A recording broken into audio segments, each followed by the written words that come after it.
Muito obrigado, senhor presidente. Eu vou procurar ser o mais breve possível para não exaurir os 10 minutos, contudo não prometo, uma vez que vou policiar o meu discurso o máximo possível para que não cometa nenhuma injustiça. Porque o sentimento de indignação que nos corrói, a todos aqui presentes e os que nos acompanham de casa, é quase que insuportável. É importante delinear que nem tudo é terrível nesse cenário dantesco que vivemos hoje. Há coisas que são alvissareiras e nos enchem o coração de esperança. Quando nós, no processo eleitoral, apoiamos diversos candidatos Brasil afora, e do resultado das urnas obtivemos 16 deputados eleitos sob a nossa bandeira, jamais eu podia imaginar que isso se multiplicaria de maneira esplendorosa nessa casa. São inúmeros os exemplos, eu não vou numerá-los, de deputados que abraçaram essa pauta. E disso a gente tira que das piores batalhas nós construímos os melhores amigos nas trincheiras. Por essa razão e por outras tantas, sempre fiz questão de laurear o protagonismo que Vossa Excelência tem exercido nessa pauta. E não me é surpresa porque já o conheço de outros carnavais, onde sempre se destacou como atirador de precisão e manejador de espécies da fauna invasora, o javali ou javaporco. Não só o senhor, mas como o Fernando Máximo, também outros tantos, como os nossos parlamentares do Alagoas, que eu vou deixar para o Giovanni citá-lo, e vários outros. Hoje nós temos algo em torno de 236 CACs só dentro dessa casa. Então isso nos dá esperança porque impediu embora não seja possível sequer de imaginar que poderia ser pior, esse movimento feito por Vossa Excelência, capitaneado por Vossa Excelência, e seguido por outros tantos, impediu que a situação pudesse ser ainda pior. E quando eu digo que poderia ser ainda pior, eu peço a vocês que se informem, que venham até aqui. O Marcelo sabe. O Marcelo participou de algumas coisas, teve acesso a alguns documentos.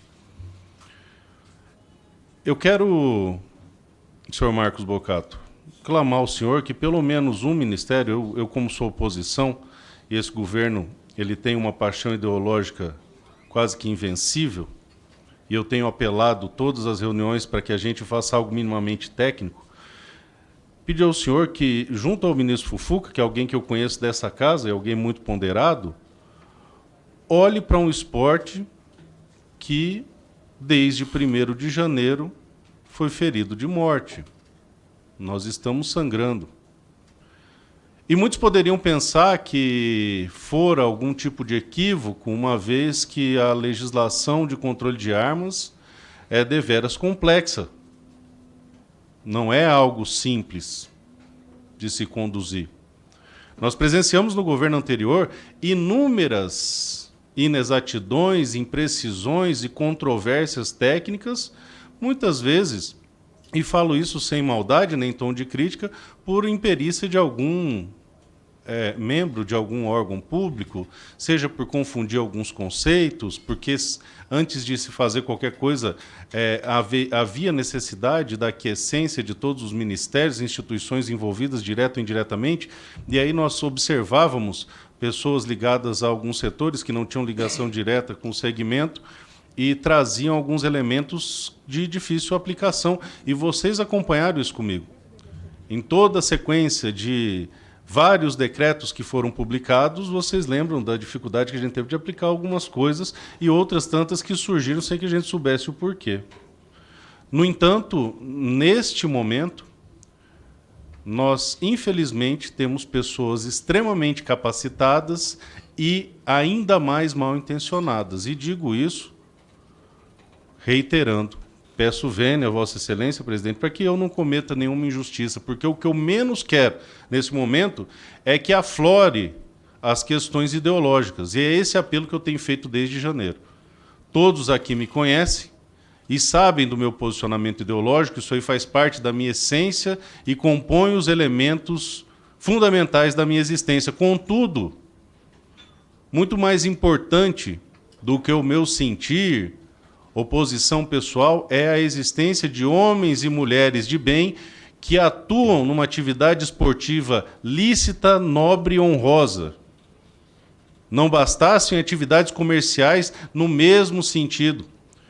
Um grupo de pessoas que se caracteriza eminentemente por ser cumpridor da lei. E como o Marcelo disse agora, por mais absurda que seja a exigência, nós as obedecemos sem questionar. Um recadastramento absolutamente desarrazoado, sem qualquer respaldo jurídico, foi atendido por todos. E eu digo, não chegamos à margem de quase 100%, porque não houve sequer uma campanha do governo federal a respeito. Uma publicação em órgãos oficiais. O governo que gasta 4 milhões em uma só propaganda da Petrobras no intervalo do Jornal Nacional, não gastou um centavo para divulgar, sequer em panfletos, sequer nos sites institucionais. Nós, através da nossa rede de comunicação, alertamos a todos, e os poucos que não recadastraram o fizeram porque não tinham conhecimento. Apenas com base em uma narrativa. Infelizmente, a aptidão técnica das pessoas que redigiram esse decreto é altíssima. Eles estudaram o tema, eles conhecem o tema e buscaram de maneira premeditada e proposital meios para indiretamente ferir de morte o segmento, uma vez que tem conhecimento que mais de 200 parlamentares dessa casa são atiradores esportivos. Então, neste momento, Ismael, eu penso, não teria sido melhor que já fosse escrachado? 95% dos clubes vão ser fechados porque sim, os insumos não serão vendidos porque sim, os equipamentos não serão vendidos porque sim, porque é esse o conteúdo dos decretos. Você, colocando um critério absurdo relacionado aos estabelecimentos de ensino, onde não existe qualquer correlação entre violência e presença de clube de tiro em qualquer lugar do país, sequer uma nota, uma notícia que estabeleça esse vínculo, e você proíbe no raio de 1 quilômetro, no raio, não é no curso, é no raio, a existência de um estande. Ora, os outros estandes das forças policiais, do Exército, o banco, que sofre muito mais assalto que clube de tiro? Não. Esse é um jeito indireto, nas entrelinhas, de falar 95% dos clubes de tiro que existem no Brasil vão ter que fechar, porque sim. Não tem fundamento, é porque sim. E covardemente se escondem atrás dos cadáveres das crianças assassinadas nos atentados em escolas para criar uma narrativa falsa. 95% dos clubes ou mais serão fechados. Na cidade onde eu moro, em Campo Grande, Mato Grosso do Sul, nós achávamos que os clubes que estavam na zona rural estavam salvos. Mas existem escolas agrícolas a menos de 1 quilômetro. Um dos casos está a 950 metros exatos. E eu conheço clubes com mais de 10, 20, 30 milhões em investimento que estão conduzidos à bancarrota desde dezembro do ano passado. Por quê? Sim, sem nenhum critério técnico. Mas não basta destruir todos os clubes. É necessário destruir todas as lojas, como aconteceu em 2003 no Estatuto de Desarmamento, no vácuo legislativo até 2005. Vocês lembram? Minha família tinha, já vou concluir, presidente, loja de arma. Eu tinha um tio que tinha loja de arma. Virou loja de anzol e chumbada por causa do vácuo legislativo de 2 anos. O modus operandi é o mesmo que foi utilizado em 2003. Então, o que fazer para fechar todas as lojas e clubes? Proíbe a 9 milímetros, que corresponde a 93% de toda a munição vendida no Brasil e mais de 90% de todas as armas vendidas no Brasil. E todos os estoques abarrotados de 9 milímetros vão ser obrigados a pôr segurança armada e, se não quebraram de janeiro até aqui, quebrarão. Fechem suas lojas. Por quê? Porque sim. Porque não existe qualquer critério técnico. E eu não estou fazendo qualquer manifestação ideológica nesse momento, apenas manifestando a minha indignação pelo fato de que quem escreveu isso sabe das consequências. Tem esses números. Tem o conhecimento de que se você buscar comprar uma 380 no Brasil, você não acha. E que todas as lojas estão abarrotadas do 9 milímetros. Todas. Que agora automaticamente é calibre restrito, embora os técnicos de vários órgãos, eu não os vou citar para não expô-los aqui, se manifestaram favoráveis à permanência do 9 milímetros. A intenção é o fechamento de mais de 90% das lojas, porque sim. E aí, se eu entrar nas narrativas, nós vamos até amanhã, não farei isso. Nós abastecemos o crime organizado, o próprio Marcelo já jogou isso por terra. Nossas armas vão ao cometimento de crimes. Ora, se houvesse a mínima preocupação para que essas armas não fossem objeto de furto ou roubo, ter-se-ia mantido ao menos o porte de trânsito com guia específica para o clube. Porque não raras vezes nós desbravamos estradas outrora vicinais para chegar em clubes que ainda não fecharam, porque para estar longe de 1 quilômetro da escola você tem que estar na zona rural, totalmente desprotegidos. E damos aos marginais a oportunidade de pescar num balde, uma vez que eles sabem onde estamos, o equipamento que levamos, e que somos proibidos, porque sim, de defender o acervo e a vida. Não bastasse, e para concluir, a legislação, senhor Marcos, desde a Constituição até a legislação ordinária, reiteradas vezes trata do incentivo ao esporte, do favorecimento ao esporte.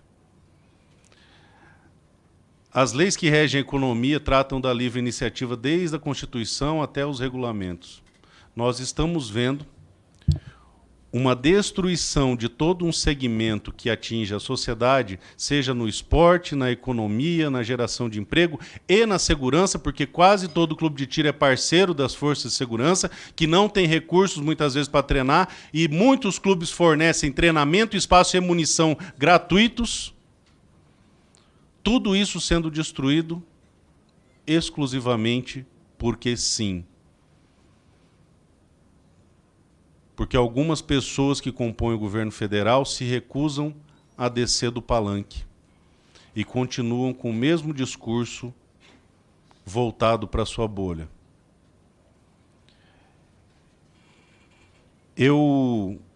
Fizemos semana passada uma audiência para tratar do manejo de javali, e eu sempre bato nessa tecla, o Ismael sabe. Eu representei a Comissão de Segurança Pública e a Câmara Federal nos grupos de trabalho. Em nenhuma reunião, e está tudo gravado, nenhuma reunião, das quais eu participei com extensas horas, ouvindo manifestações ideológicas, eu não fiz sequer uma intervenção ideológica. Meu apelo foi sempre técnico. Então eu peço a Vossa Excelência, como representante do ministro, que leve esse apelo, porque se e infelizmente esse se, eu falo já com um ar de certeza. Eles não descerem do palanque, em especial o Ministério da Justiça, vocês não vão destruir só o tiro esportivo, vocês vão destruir o Brasil. Porque é inadmissível, num país democrático, ou seja, que ainda não é uma ditadura, que um determinado segmento que gera imposto e emprego, e não é pouco, seja fechado arbitrariamente, porque sim. Façam um paralelo com qualquer outro segmento. Imaginem se as lojas de material de construção estivessem proibidas de vender desde janeiro. Imaginem se os postos de gasolina estivessem proibidos de vender desde janeiro. Ah, não, mas aí são itens essenciais. Então, tudo bem, carro não é um item essencial, dá para viver sem carro. Imaginem que as lojas de carro estivessem proibidas de vender desde janeiro. É ilegal, é inconstitucional, é imoral.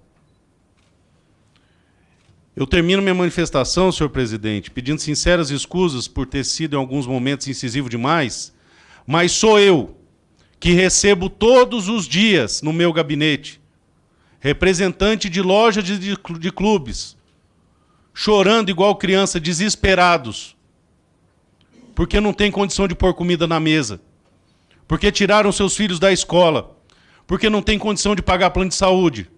Mês passado, um proprietário de clube loja veio ao meu gabinete dizendo que estava com a luz cortada há mais de um mês, comendo de favor na casa dos outros. Uma pessoa cumpridora da lei, de suas obrigações, que gera emprego, renda e paga imposto, sendo tratado nesse país pior do que bandido. Porque sim. Exclusivamente porque sim. Obrigado, presidente.